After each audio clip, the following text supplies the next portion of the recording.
Live from our hurricane headquarters with real-time analysis from some of the nation's top meteorologists, this is Tracking the Tropics, powered by Bose Electric. A monster hurricane heading in our direction. Hurricane Lee, now a major Category 4 storm, expected to turn, but could this ominous, potentially record-breaking system impact the East Coast, including places maybe such as New York or New England? That's exactly what we're here to answer on this Friday edition of Tracking the Tropics from the Stream Center in Tampa, Florida. Hello there to you folks. JB here with you live in the Stream Center alongside meteorologist Rebecca Barry, coming off the heels, of course, of Hurricane Idalia. Now all eyes are on Hurricane Lee. We're going to send things over to the wall for Rebecca to break down the newest advisory, the 11 o'clock track, Rebecca, that just came in. And we're getting some new model data here as well. Yes, and so the good news is we haven't seen any big changes with the forecast track. It's still expected to make that big turn before it reaches the U.S., but unfortunately that does put New England into play eventually on some forecast models. Let's start with what we're seeing on satellite right now. Certainly starting to look a little less well organized. Could be going through an eyewall replacement cycle, but it's also encountering quite a bit of shear, and you can tell that by the fact that all of the convection is on the south and the east side of the system. It's very anemic on the north and the west side of the system. That's that shear pushing all of the development past that little core. Now it's a very tight core, and the core does not seem to be affected by the shear all that much. It did go from Category 5 to Category 4 status, but it's still just below Category 5 status, Category 4 status, excuse me. It could re-intensify back into a Category 5, especially if the shear lets up, or if it is indeed going through an eyewall replacement cycle. We know that when these systems go through an eyewall replacement cycle, they very briefly and temporarily weaken before intensifying even further after they finish that eyewall replacement cycle. So we'll have to continue to watch the satellite to see if that's what's going on. We'll get more into satellite in just a moment. Let's take a look at that latest track. It came out at 11 a.m. showing a Category 4 storm trudging to the north of Hispaniola and Puerto Rico. This will create life-threatening rip currents on the northern beaches of Hispaniola as well as Puerto Rico and the Windward and Leeward Islands. We're talking monster waves. Then we will have monster waves out in the Atlantic as well. Currently, the National Hurricane Center keeps it a Category 4 storm before it starts to make that turn to the north. And I know you've seen a ton of social media posts saying, this storm's beelining for Florida, all bets are off, then anything could happen. And that's just simply not true at this point. We know that there will be the high pressure to the north and east of the system, and we know that the high pressures will drift apart, creating that opening for this system.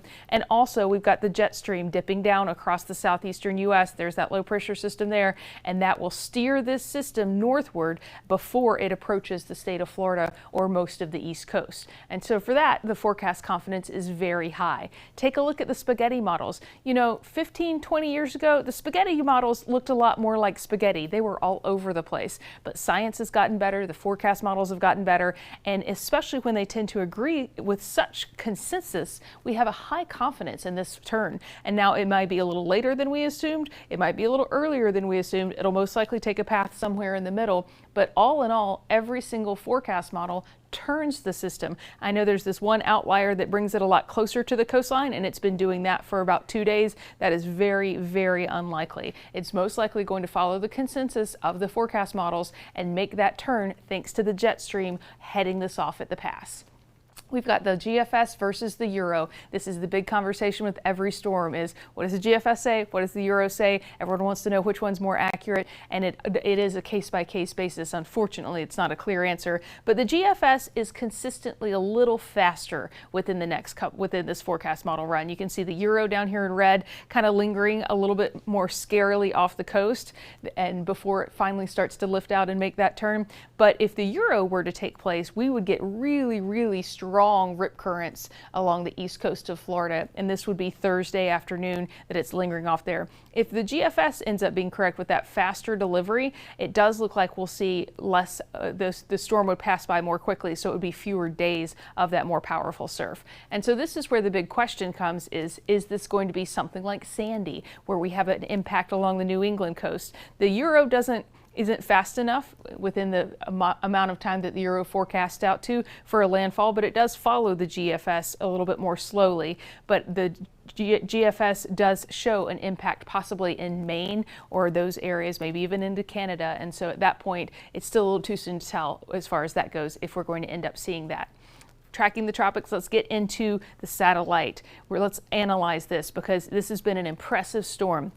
One of the fastest rapid intensification cycles we've seen occurred yesterday, going from a Category 2 storm, jumping up to a 4 by the next advisory, a Category 5 storm by the next advisory.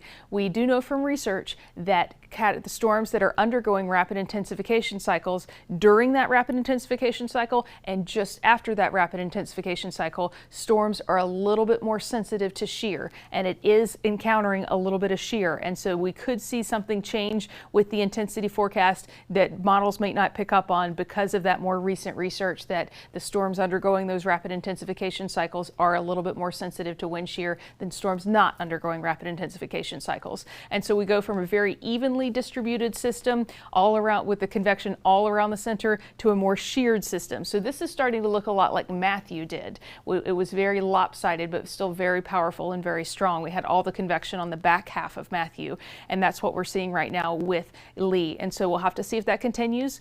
Let's talk about shear, because here's the little bit of shear it's encountering. And so that's not much, but it is an area of high shear. And so we're looking ahead in the forecast, that shear does seem to dissolve during the morning on Saturday. And so if we're going to see some better organization, it'll take place on Saturday. Now it gets back into some more sheared environment by Sunday afternoon. So we may see it spike back up to a Category 5, then spike back down to a Category 4, because it's really just kind of straddling the line there of Category 4 and Category 5 strength right now. And so the shear on Sunday afternoon may bring it back down to a 4. And after that, it is going to enter a heavily sheared environment once it does make that turn, and that may speed it up. That's what the GFS does. It just races up into New England, or it may tear it apart. It may weaken the system considerably. And so that's what we'll be watching for once it does make the turn. But look at the general flow over the U.S. That's what's pushing this storm and causing it to turn. It's that dip in the jet stream. You can see it right here in the wind contours, and the absence of the high pressure, which is now going to be a little bit too far away for it to start to influence, that really steers this storm north and away from Florida, away from the Bahamas. Let's talk about sea surface temperatures, because we know that we talked about it all season long, how sea surface temperatures were going to be a huge factor this season because they were warmer than we've seen, and the fact that it's been so warm across, especially where this system's been developing. It's actually going to move into warmer sea surface temperatures within the next hour and a half. About half of the storm is over those warmer sea surface temperatures now. And so forecast models predict that it gets much more organized over these warmer waters, and the timeline on this is over the weekend. After that, it's not going to stay. The turn saves it from some of the warmest sea surface temperatures, which are closer to the Bahamas. And so here's Hispaniola, and so the turn is expected to keep it on the edge of this high but not extreme sea surface temperatures. Once it does get into the more northern areas, it could encounter some cooler waters, which could also contribute to those coming down as well. And I want to remind you here on Tracking the Tropics, you can ask us a question and we'll be able to answer it, but you do have to use our hashtag system. Use the hashtag HeyJB or hashtag HeyRebecca in your comment, and that way we'll be able to see your comment on Facebook, pull it up live, and answer it here for you. So that once again, we're able to see your comments when you use those hashtags HeyJB or hashtag HeyRebecca, and we'll be able to answer some questions for you here. So we've got the warmer sea surface temperatures and then eventually cooler. And another thing about this is systems cool the ocean down. So this is actually, if it doesn't end up impacting New England, this is actually kind of a good thing for us, because Lee is tracking right over the hottest sea surface temperatures in the Atlantic, and it will rob that energy from the ocean. It will take that heat. And so it's actually cooling down the zone that we worry about most this time of the year. The peak of the Atlantic hurricane season, storms that develop in this region do often impact the U.S. So if we could get some cooler water there, that would help us moving forward this season. And so once again, forecast models in full agreement on that turn with Lee, and And we did get Tropical Storm Margot, and it is expected to become a hurricane, but it's a fish storm. It's our favorite kind. Fish storm cools the water off, no problems there, and it's going to move off into the North Atlantic. And so the big question and moving forward is not if it's going to make the turn, but after it makes the turn, where does it end up? This is the GFS forecast model showing it making that turn, and here's where it really starts to speed up. And so it does look like it could impact, if the GFS works out, it does look like it could end up impacting the New England areas, at the very least brushing by them, creating that life-threatening rip current risk, as well as some rainfall there. The good news is it's not cold enough for it to have to interact with those colder air masses later in the fall when it starts to cool down across New England. It's kind of a dangerous combination to get that tropical moisture up with all that cold air. It's very bombastic. And so here's the Euro. It's not as fast in that second half of the turn. Now it stalls it out a little bit more before making the turn. It kind of stops and then makes the turn, and that would be a big wave maker for the state of Florida on the East Coast. But 7 days out, it still doesn't even have it very close to Maine. And so it's still just sitting out there in the middle of the Atlantic. And so it's still too soon to tell if it's going to end up impacting the New England areas, but it does look like a definite possibility at this point. And so with that, I'm going to return to the desk. I want to read some of your comments and questions. JV's going to pick them out for us, and we're going to analyze this storm and get your questions answered, have you feeling better about things as we move into the weekend. Yeah, we've got a lot of questions already in the queue, and as Rebecca noted, you can use hashtag #HeyRebecca or hashtag #HeyJB. You see them here on the stripes underneath the left and right side of your screen, except that it says that I'm Amanda Holly. I wish I was as cool as Amanda Holly, but we'll get that updated here on your screen momentarily. But let's start with this comment that comes in from Tiona. And Tiona wants to know, and this is really a great question because this is all about that turn, right, Rebecca? Yes. Tiona saying on the WFLA Facebook page, and we're examining a lot of Facebook pages for your hashtag #HeyJB, hashtag #HeyRebecca comments. How do y'all know it's going to turn? Aren't storms mostly unpredictable? I would say over 2 weeks out, storms are very unpredictable. And so that's why we don't rely on long-term forecast models that far out. But once you get within 4 or 5 days, storms are usually quite predictable, especially in modern day. A lot of people don't realize how much the forecast models have changed and how good things have gotten. And also, what we rely on is the consensus. When all the forecast models are saying something's going to happen, that usually means it is going to happen. But here's kind of what's comprising the forecast model's decision. You can see on your screen that high pressure. We call that the Bermuda high. Air goes clockwise around a high pressure. So that's why we have those white arrows there. That's steering the storm in the general direction. Once it gets further away from the high pressure, it's less influenced by those, but it's still going to act as a barrier to keep it from moving further towards the west. The next factor, and this is really what's making it turn, is the jet streams dipping down into the southeastern U.S. So think of this almost like a front. Here in Tampa, we worry in October because fronts start to dip down as far south as we are. And if there were any development in the Gulf, a front at that time could push a storm into us. It would make that turn in the Gulf into Tampa. But this time of the year, the jet stream stalls out across northern Florida, and that's where fronts go to die as well. And so that's going to steer this storm directly into the north. Basically, it's going to stall out, slow down a little bit, and then start to move north. And so even though certain impacts are unpredictable up until the point that we start to see exactly where it's going to head, in general, when you see this type of agreement, all those different lines are different forecast models that rely on different things to make their forecast, and they all agree on a turn within the span of about 100 miles, which in the tropical world, in the meteorological world, that's a good sign. And so I do not anticipate that to change at this point. We're getting a lot of questions from the northeastern United States, and that's interesting for us because we're so often talking about Florida, and we are going to talk a little bit more about impacts potentially in Florida, especially on the East Coast with those monster waves that Rebecca was talking about. But again, if you use hashtag #HeyJB or hashtag #HeyRebecca, we can feature your comment on screen like this. We're going to try to get to as many as we can as possible. Laura wants to know a comment for you. Will East Coast air travel be impacted next week? But be flying out of Sarasota on Wednesday the 13th from Sarasota to Providence, Rhode Island. Should I plan for delays and cancellations?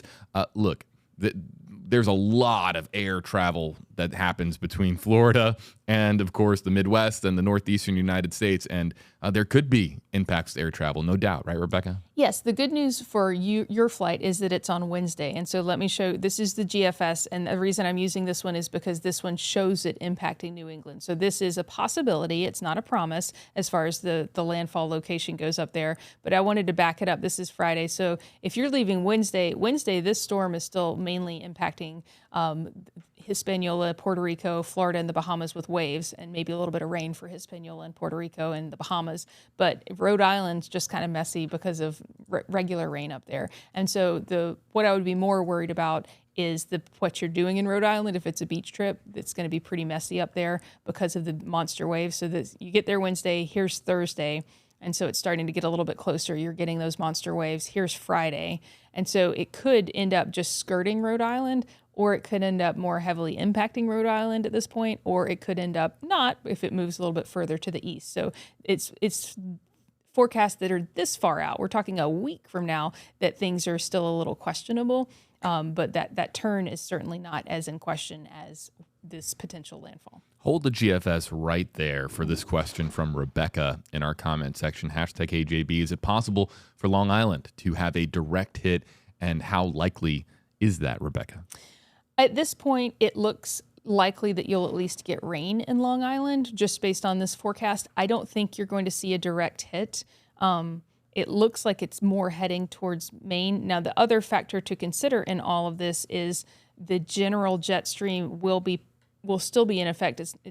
Let me show you the jet stream map so we can see how it's going to be curved at that point, because it should help it to push off of New England as well. And so we'll just have to watch how the jet stream, because right now this time of the year we have a very wavy jet stream. And so if it were to come back in, it could allow for a more direct impact in Long Island. But at this point, it is a little too soon to tell. I think we'll know about Long Island. I think we'll know landfalls. We'll have a much, much, much better idea of landfall and potential effects on New England once it finally makes the turn. And here's why. Because one, timing, the GFS is much faster than the Euro with that turn. But once it finally makes the turn, then we'll know where in this spread of spaghetti models it made the turn, because that is 100 miles during the turn here. See on your screen, the more blue colors versus the white colors. And so once we figure out exactly where the storm makes that turn, we'll have a much better idea of if it's going to impact New England or not. We want an early turn. Yes. Clearly. We want a turn as soon as possible, push it out into the Atlantic and make this the monster storm that never reached the United States. That's really, of course, what we're looking for. Fact or fiction on this? Bessie wants to know, does Lee look like Katrina? I think Lee looks more like Matthew. I think it resembled Katrina a little earlier yesterday when it was more symmetrical. But right now, with the shear that it's seeing and that possible eye wall replacement cycle going on, you can see how it's kind of lopsided, just like Matthew was. We thought Matthew was going to weaken so much quicker than it did because of all the shear, but that storm did not weaken due to the shear. And this one weakened slightly, but not much due to the shear. I do think it'll be interesting to see throughout the rest of this afternoon, since it has just gone through that rapid intensification cycle. And we know from new research that storms are a little bit more affected by shear just after going through a rapid intensification cycle. We may see something change with the intensity here if that research turns out to be applicable to this particular storm. Rebecca name dropping Matthew quite a bit. So just a quick heads up on Matthew. So Matthew was back in 2016, causing more than $16 billion worth of damage, really devastating Haiti, making its way, getting as close to Florida as possible, really without ever making landfall in Florida, really close to where Rebecca was at the time in Jacksonville. Interesting comparison there. Other questions coming in, use #KJB or #HeyRebecca to have your comment featured. I'm here to get the comments. Rebecca's here to answer them. Holly wants to know, should Maryland prepare? Maryland should keep an eye on it this weekend. I would think by Monday or Tuesday, we'll have a better idea of if you're going to feel impacts in Maryland.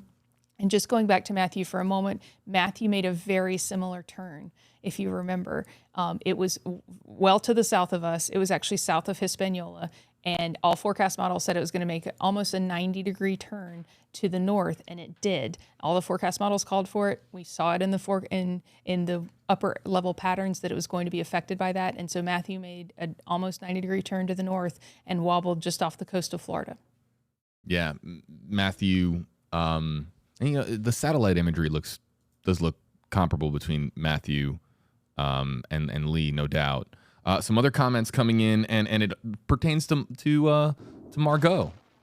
Here's Lindsay wanting to know, could the other storm push Lee over? Of course, talking about Margot. And then Brandy here saying, what is the other storm next to Hurricane Lee? Yeah, that's Tropical Storm Margot, expected to be inconsequential for us here in the United States. But back to Lindsay's question here for a second, wanting to know if the two could impact each other in any way, shape, or form, Rebecca. Absolutely. And so Margot making that earlier turn, there's actually a high pressure in between those two systems. And so it's a dance between high pressure and low pressure. And that's part of the reason that Margot is making that turn, is because the high pressure is drifting back out towards the east. And that's making the turn for Margot, is the high pressure that's in between those two. And so Margot's not going to do anything directly to Lee, but it is all related. It's a correlation. We got a bunch of questions coming in about North Carolina. So I want to get to Shelley's comment here next. How likely is it that North Carolina will be affected? I think the Outer Banks will have life-threatening rip currents. I think that's how North Carolina will be affected. Yeah, I mean, so basically, if you are coastal, you'll see impacts. Absolutely. Inland, not so much? No. When storms are this far off the coastline, they actually make the weather really pleasant because it drags all the moisture away from the area and drags the moisture towards the storm. So it's breezy, usually drags down a little bit of low humidity. It's a good time to be this far away from a storm. This is the last call. We've got some other comments coming in on my Facebook page, on Rebecca's Facebook page. If you're joining us on one of our Facebook pages, hello there to you. We're going to get to those comments coming in quickly as well. This is really a last call for your questions and comments. Another 5-6 minutes or so remaining on this episode of Tracking the Tropics. Let's hit the touchscreen and go to Marty. Wants to know when exactly it could get to New England. And so that's a different question because, of course, we just talked about how much faster the GFS is than the Euro during this part of the forecast. And so just to show you a breakdown, this is the GFS, so this is the slightly faster system. And they're in very good agreement up until the turn right here. This is when the GFS speeds it up. So this is Wednesday afternoon. So if the GFS were to play out, or a similar model to it, we're talking Friday into Saturday impacting. This is noon on Friday, still offshore of New England. And so let me show you the Euro now and see how much slower it is. It's not terribly slower, but it would be a couple of days difference here. And so the Euro slows down right here on Thursday. So the Euro doesn't have it start traveling north until Thursday, whereas the GFS was on Wednesday. And this is the point in the forecast on Friday at noon when the GFS is racing up into New England. The Euro is still just kind of sitting offshore on Friday afternoon, not impacting New England just yet. So earliest is probably Friday, latest is probably Sunday at this point, if it ends up impacting the New England area. We're hoping for an earlier turn of the spread of the forecast models, which would mean earlier impacts and also potentially fewer impacts. We're getting a lot of questions all of a sudden regarding the Bahamas. Maybe some people joining us from the Bahamas, or maybe people have that vacation planned Everyone in the just Bahamas. loves the Bahamas. Yeah, I mean, how do you? It's just such a beautiful section of our hemisphere. Hashtag Hey Rebecca, how likely will it hit the Bahamas? This is coming from Michelle on the WFLA Rebecca Barry Facebook page. And so, Michelle, I don't think this is going to impact the Bahamas in terms of wind. I think it will be rainier as the outermost rain bands start to impact potentially the easternmost part of the Bahamas. But really, the Bahamas are just going to be really, really miserably wavy. We're talking can't get out on the boat, dangerous rip currents. I saw a forecast model predicting that closer to the storm in the Atlantic, they could see 20-foot waves. And I would expect that you could see 5 to 9 foot waves upon the eastern edges of some of the islands in the Bahamas. So life-threatening rip currents, really miserable for the working waters of the Bahamas, the lobstermen and the fishermen in the Bahamas. It's a no-go. You got to get your boat somewhere safe in those kind of waves and not ride it out. And so I don't think it's a direct impact on the Bahamas in terms of wind. I think it could be a little rainier. I'm going to pull up the GFS so we can focus on the Bahamas specifically. and that's when we could see some of the potential. And so you can see it's pretty rainy in the Bahamas. It's rainy season right now. And as the storm gets closer, it dries some of that rain out for the Bahamas, but it makes the turn well before any of the tropical storm force winds arrive. It's really just waves and rough seas. Yeah. The Bahamas have been hit by hurricanes in the past. You just hope that they don't get hit too often because, of course, so many people love the Bahamas. Beautiful place right there to our southeast, at least for us in the state of Florida. I'm not a meteorologist, but I'm gonna try to answer this question and put on my meteorologist hat for a second because it comes in on my Facebook page, on the WFLA JB Buno Facebook page from Lisa #HeyRebecca. Could those two storms combine? So let me try this, Rebecca. Okay. All right, you can judge me and how good my answer is. You noted that there's an area of high pressure between the two. That's pretty much going to prevent their paths from even crossing. But even if they did cross, it's not as if the two storms could ever really combine per se. It's just one storm predominantly takes over for the other one. Is that correct? Yes. And so people think that the storms could crash into each other and collide and combine into a superstorm, and it's actually not that dramatic, and it's actually kind of cute. It's called the Fujiwara effect. When storms get close to each other, they tend to dance around each other a little bit. They make little circles around each other. It's adorable on the satellite to watch. You might want to Google it so you can see it. And whichever storm is stronger slowly saps the energy out of the other one and just kind of pulls it a little bit at a time as they dance around each other until they do become one. But it doesn't help make that slightly stronger storm even stronger. It just takes the energy and the convection from the weaker system. A love story between two tropical systems. The waltz, the tango, they dance around each other. Take your pick of your favorite dance, but they're out there and they do, of course, that little maneuver. Very interesting. How was my explanation? Was it somewhat close? Somewhat yes, close. Very close, yeah. Yeah, you gave me the more scientific answer, and I'm learning here, folks. Again, it's great to be here with our meteorologists here on Tracking the Tropics.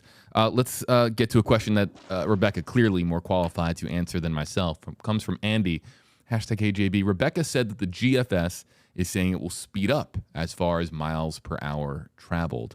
What category of wind speeds could possibly hit New England, Rebecca? I would think that you could see why it's, once again, still way too soon to talk about effects on that sort of a level. But if I had to guess, looking at this GFS forecast model, it would be a weaker system at that point because of cooler sea surface temperatures, and storms that speed up like that in terms of forward motion have a really hard time holding on to their intensity. Hurricanes are built and they run vertically. That's why wind shear kills them, because it cuts off that vertical development. And so when a storm's moving very, very fast forward, that hinders that vertical development as well. So I think that you could be looking at maybe a category 2-ish at this point, just looking at the wind field on the GFS, maybe a high end 3. It does look more symmetrical at that point than it does right now, and which indicates that it in between now and then does quite a bit of restructuring and strengthening. Yeah.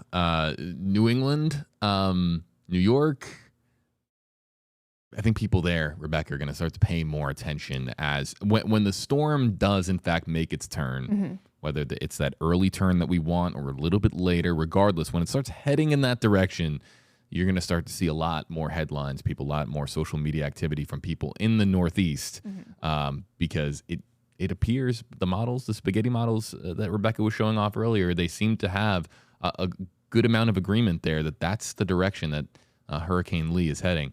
Let's end out our live stream with with a great question, and it comes in from Donna. This will be the last one that we take. Donna says, #KJB, is the hurricane affecting the flamingos being found so north as Ohio? And yeah, the situation with the flamingos, my goodness. Poor flamingos. From Idalia, right? I mean, that's an impact from Idalia. I mean, sending them off track and really into areas that you wouldn't commonly see pink flamingos. I know. I think they need to start heading back south. Poor flamingos. This could end up impacting, some of the coastal zones, but I don't think it's going to be strong enough to make it far enough inland to impact where some of those poor flamingos have gotten stranded. Weather affects everything, but I think that this is going to turn early enough to save the flamingos. That's good to hear. Save the flamingos. #Save the flamingos. Really appreciate Rebecca Barry joining us here on this Friday edition of Tracking the Tropics. You can find all of your updates as far as everything going on with Lee, everything going on with Margot. The cleanup continues after Hurricane Idalia. And of course, with the peak of hurricane season coming up this weekend, still a lot more, many more days ahead as far as the 2023 Atlantic hurricane season. We've got you covered on, again, trackingthetropics.tv. You can enter it in your browser on your phone, on your tablet, on your computer, and find all of our resources over there. Again, a big thank you to meteorologist Rebecca Barry for joining us here on Tracking the Tropics. I'm JB Buno. We'll keep you posted on Hurricane Lee, both on air and online. If we don't talk to you folks, have a great weekend, stay safe, and we'll see you next time on Tracking the Tropics. Find Tracking the Tropics on these platforms. And for storm updates, the latest models, and helpful resources, visit trackingthetropics.tv.